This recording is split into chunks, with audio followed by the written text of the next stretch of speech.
Hello and welcome to the Impact Zone podcast. We are back once again, talking more TNA wrestling shenanigans. And today, as of course I'm sure that you all are somewhat aware at least as well, TNA made some rather big announcement. It was based on the poll that they put out a little while ago to fans to see whether fans wanted to see a major show in Los Angeles or New York. Today they came out with a resultant of sorts with that poll that they had put up, and said that, well, we're not, it wasn't, significant enough to tell the difference between one and the other. So I'm guessing it was roughly 50-50. We're just going to go to both. Why do one when you can do both? Both is good, yes. But yes, this is pretty big news, and both of the arenas there, I believe both of them are about 5K or so arenas. Maybe I'm wrong. Maybe they're even bigger. I'm not too sure. It depends on the floor plan as well. And we haven't seen that. But yes, they announced several dates there. Firstly, this is well after Genesis as well.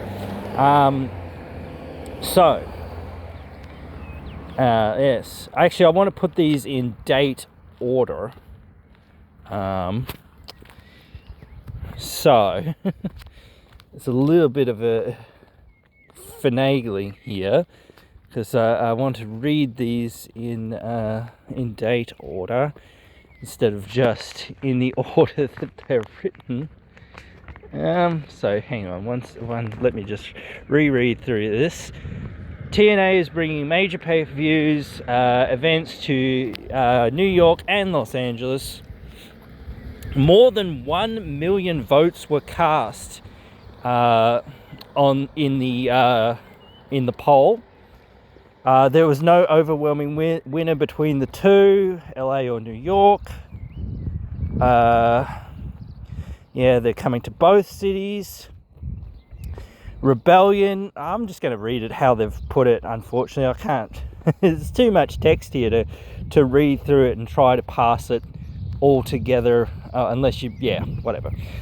So Rebellion will be Sunday 27th. So that will be in South California, LA. Slammiversary is Sunday 20th of July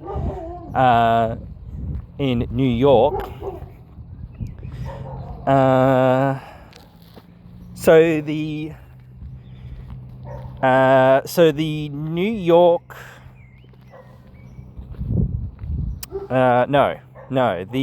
the arena in LA or California is home to the Trojans basketball, volleyball teams, Kids' Choice Awards hosted by Nickelodeon. They've had quite a bit there going on. The arena in New York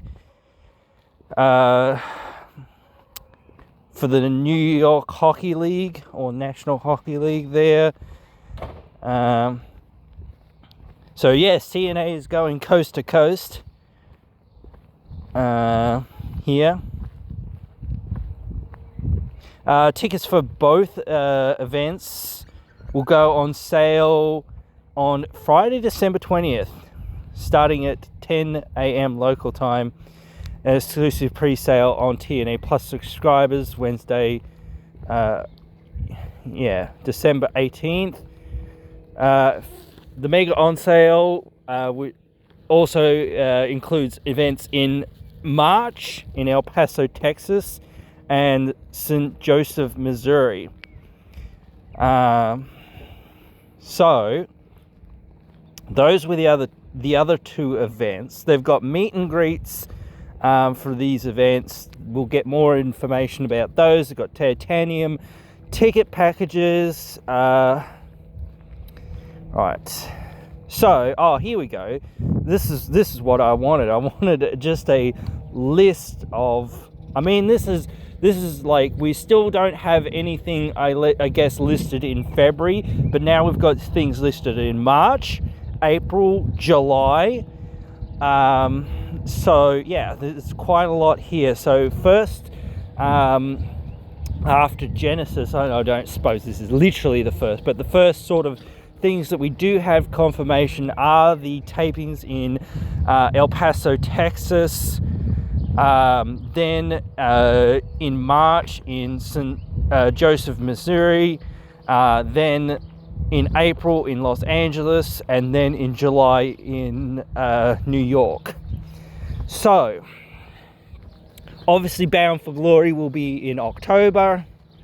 We don't know where, we don't know when, like exactly when, but again, it'll be close to Thanksgiving probably. Usually, falls close to that, and then Turning Point's basically right on it.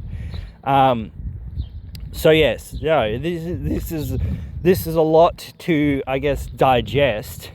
And I want to come back to this point, and I said it just earlier, there on Twitter and even on Facebook, I believe, that this is actually kind of crazy. They've gotten some pretty big arenas for these two big events. And they just sold out Turning Point there. They've sold out just literally every pay-per-view or every premium live event, whatever you want to call them, this year. So that is huge. And they've been moving to bigger and bigger and bigger arenas every single time, pretty much, for the major shows. So Genesis, I can't recall the details on that arena. So let's have a quick look and try to see where we're at, because I believe that Final Resolution, I did see that there's only general admission tickets, or basically only general admission tickets left for Final Resolution. So let's see, Genesis. I believe we did have a look before, but it's so select seats, I suppose this is the way it's available. So for Genesis, yes, there are some ring seats available or whatever besides just the general admission seats. However, there's probably not even half, probably only a quarter of the tickets in ringside left, maybe less.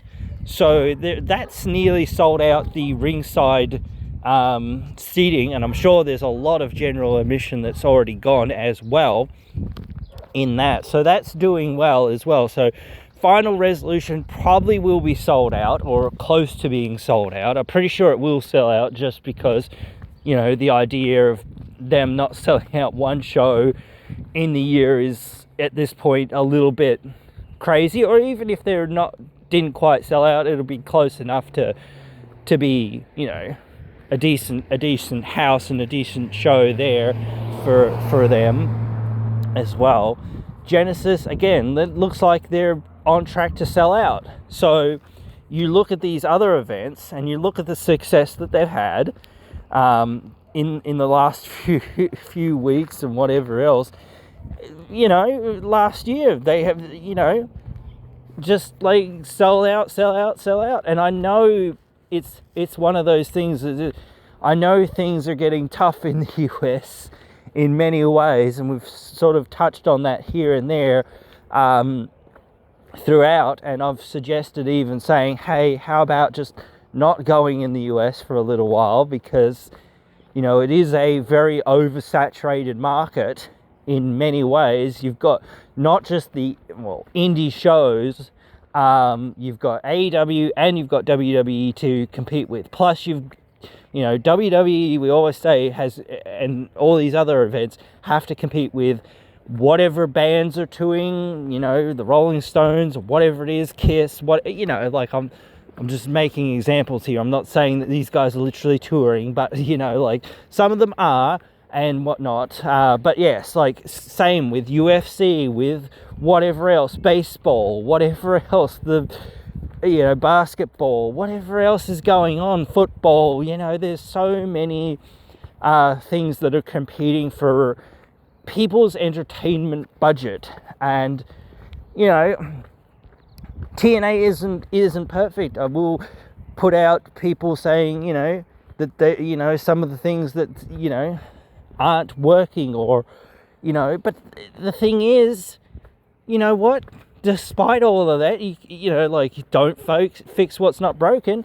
If they're still doing well and they're still doing the best that they can with what they've got, you know, and again, that's the crazy part, that they've been able to do this basically just with the very small distribution that they've got. And as I said, again, imagine if somebody, even just if it was a one-off, said, okay, especially for this upcoming live TNA, not taping, but this live TNA that's coming up in early January, just after Genesis. Imagine if that show, especially, you know, was broadcast on a bigger platform, you know, live, you know, and I think it will get some good numbers. And I want to press people to try to watch it if you can, because it will be an important show live.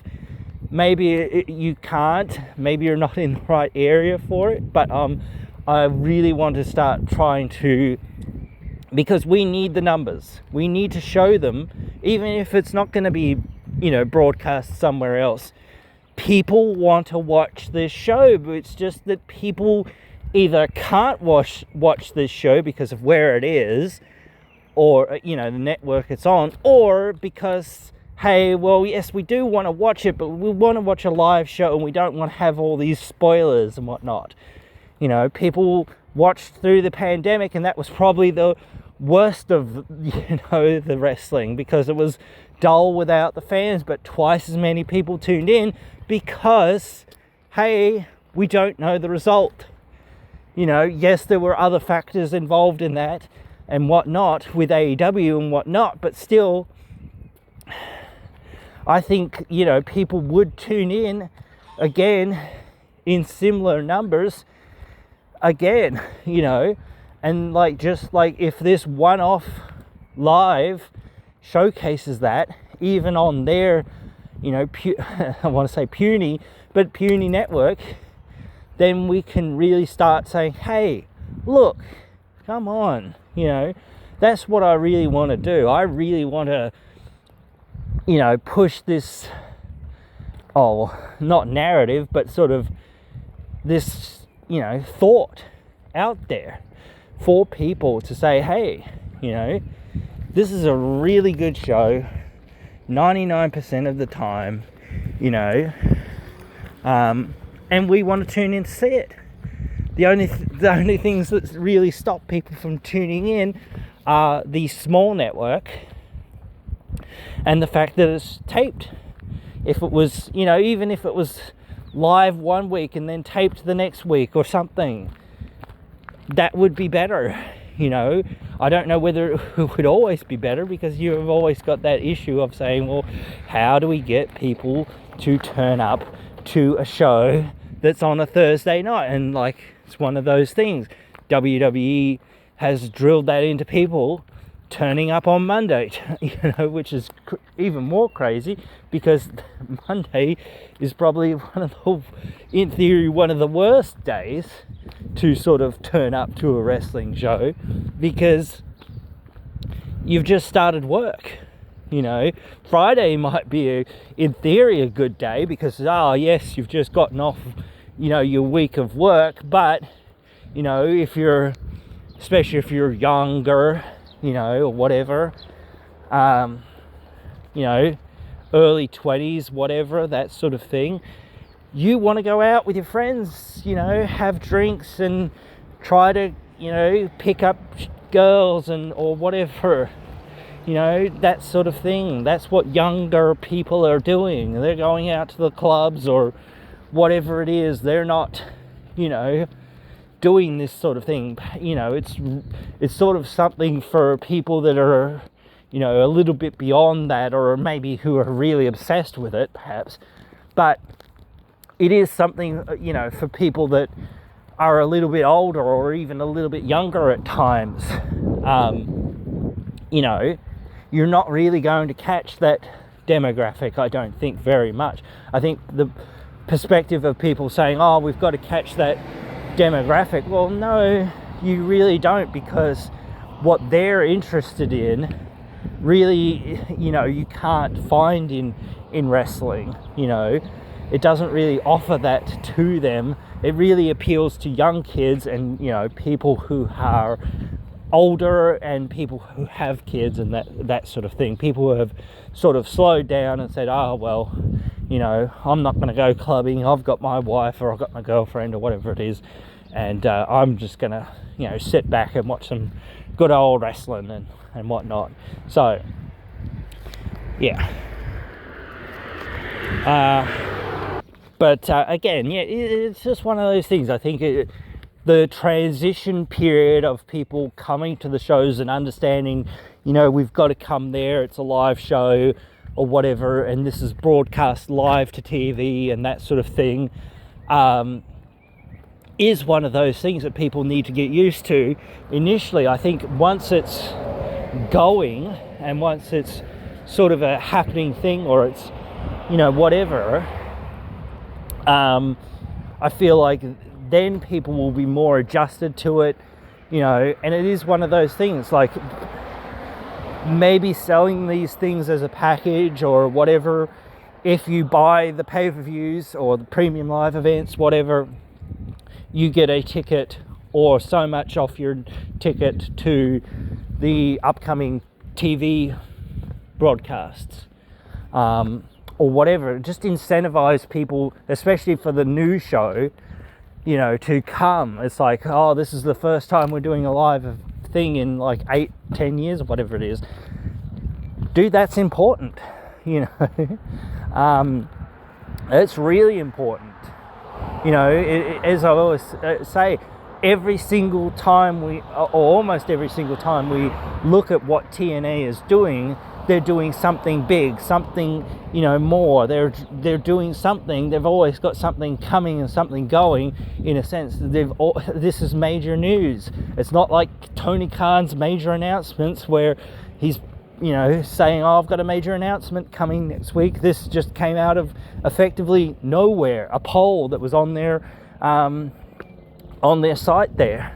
And now they've got a major announcement, having decided, we'll just go both arenas and we'll do even more for the year, and we'll see if people, react to this, because they did react to what they've done in the last year. So continuing to roll the dice, this is the only way that you can see how much interest there really is, or where's the bubble, when's the bubble gonna pop, and maybe it will pop at some point, but they should understand that that's, or I believe they do, because they only have to look at AEW to see that the bubble is popped for them. In terms of some of their events, they have reached maximum capacity on some of these shows because they're just not, exciting. And some of the bigger shows certainly are exciting, and people do turn out for those or whatever, but still they've turned out in less numbers than what they have had in the past. But still, you've got to push it to the absolute limit and then say, okay, well, let's pull back from that. Let's just, pull back and say, okay, we're waiting to see, where it is, and then right at that point, we know that that's our upper limit. We're going to go to those shows or these size arenas only for the big shows, and then we'll go to somewhat smaller shows for some of these more minor shows, but there'll still be a bigger arena than what they have had in the past. Maybe like some TV tapings will be at smaller arenas, just like, whatever it is. It doesn't really matter. There's no live event there. It's just, or whatever it is. Maybe it's a live TV and then a, taping afterwards or whatever it is. But, there's no like pay-per-view that they've built to, or premium live event or whatever it is. It's just a, not a house show, but sort of, it's just another show that they sort of put on that, people can come to. So yeah, like, I think that this is good news. And like, again, I think this is good news for AEW, actually. I said this before there, that the best times in professional wrestling are times when there is like legitimate levels of competition between brands. So, now AEW has to go back to the drawing board to some extent and say, okay, what are we going to do? How are we going to make our show better so that we can, and if they don't, then they're going to continue to go down until they do go to that point of saying, right, no, something's not working. We're being beaten by TNA, and, we need to change things up or do something different or whatever. We need to fix this. We need to get back to where we need to be, or we need to at least be competitive with them. And when they do that and find that thing that does that, I don't know how long it'll take, but once they do decide that and try to do it and say, okay, well, what can we do, or whatever, that's where, if they do succeed in finding that thing or doing things in a different way or whatever it is, that TNA has got to come back and then say, oh, well, now they're more competitive with us. Now we've got to do something. We've got to change things up, and we've got to try to push things in an even more direction so that we're competitive with them. This level of competition, this back and forth, this, sort of, thing would be good for both companies, because both companies can benefit from it, and that will, increase the interest for both companies, and it will benefit both companies, and it will benefit the fans overall in general, because both shows will be better. Both shows will be competing to become,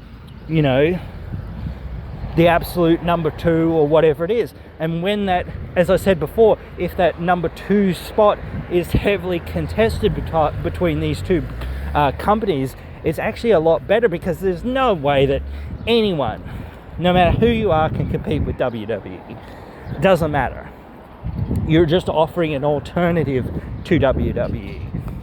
And so if you're fixated on trying to beat WWE, that's where one of your priorities is wrong, because you're just not going to do it. It's just impossible.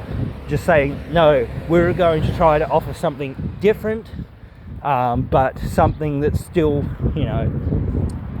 it's still in the space, I do think that sometimes they need, like, especially to do some things more. They need to do certain things less, and they need to make more of their TV time sometimes.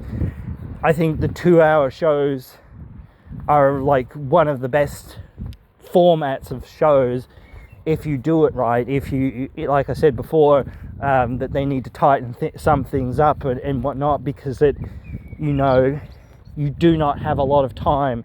And when you have not dead air per se, but when you have sort of dead air for one thing or another thing, it's like, well, you could have been spending that time on something else. And just that level of efficiency of, let's put some of these things together and, see how they go. Or even like when you're post-productioning them, well, now we can actually put this thing that we have, underneath you know, this promo that this person cut underneath somebody's entrance or whatever it is. You know, you can do that in post-production instead of saying, oh, well, we, you know, how much of this, you know, interview or, you know, promo do we need? Well, we just need the core part of it, you know, that part that, you know, is furthering this rivalry or whatever it is, furthering the story. And sometimes they need those moments where especially since like this next show is happening 2 weeks or so after the last show, which is just like absolutely crazy in some ways, but that's how it happens sometimes. They don't have a lot of build to some of these shows, and then, like, again, some of these shows are more minor shows or whatever, but you still need some amount of build to them. And perhaps that is because, well, it's the holidays or whatever is coming up, and so they don't want to have to try to have people, you know, being there for too much just to, you know, do a few shows, whatever it is, for the end of the year and whatnot. And you know, but then again, it's like very hard because you then got to be promoting this new show that's coming in early January. So, and then you've got all these shows that you just announced. But again, I really hope, the biggest thing that I hope for next year is, like, just again, as if somebody would just give them one chance here or there, you know, and see how it does. Like, I think, as again, you know, if they got something anywhere, you know, more major network, just to say, all right, we're going to see how this show feels in our demographic or whatever it is, you know, we're going to see what it does. And, you know, like, we look back at, I don't remember the ratings, but it was roughly 1 million that NXT was doing on USA, you know, and now they're on the CW. I think they're probably doing roughly 1 million or so as well there, from what I, you know, from what I remember. I don't remember all of them. Maybe it's 1.5 million. I'm not quite sure. But again, if they drew 1 million, like, they'd be on the same level as AEW, like, is capable of doing, you know. So if they could find a network that could get them up to 1 million, that would be huge. Like, I know that they've got, you know, Facebook or YouTube clips or, you know, Twitter clips and things like that, but I really think that the hype would be around it if it was on a much bigger platform. There's certainly a bit of hype around it now, despite it not being on there, and despite only like a few of their wrestlers, you know, appearing on NXT here and there, which was seen in front of 1 million people. And again, I still feel like they should, like, if WWE and TNA have this partnership still going, it's like, well, is that, you know, is it really still going? I don't know. And where's it going if it is? Like, so, and if WWE wants to pay TNA back for all the stuff that they've done, or or whatever, it feels like, man, you know, you should be pulling your finger out and saying, hey, you know, we're behind TNA. We want them to succeed. We want somebody to give them a chance, you know, and we will push for them to be taken to the same level as what AEW is taken, or as what NXT is doing, if they don't want to mention AEW, you know. So I hope for the best. And guys, as I said before, let's really push for the best. Let's push for everything positive. Let's try to make as much noise as what we can to, you know, get something like this to happen. You know, get your friends that say, oh, I would watch TNA maybe if I could find it, to send in a message or send out a message saying, hey, you know, we've got 1,000 people, or we've got 1 million people, or whatever it is here that say, oh yeah, I would watch if I could find the network, you know, or whatever, or if it was more available, or whatever, you know. That sort of thing is what gets these people, because that level of distribution is not just eyeballs on the product, which is good, it's dollars into the pockets, which is even better, because you've got a bigger network that can distribute for better ad revenues and more ad revenues and all of this sort of stuff, which is what a lot of these networks want. And again, perhaps saying, oh yes, we have to go live, or we have to figure out going live because they want a live show, that's a small hurdle that they absolutely should figure out and just do at some point anyway. You know, they should have a live show, because it would again increase the interest. The interest will probably be half of what it is if they're just taped.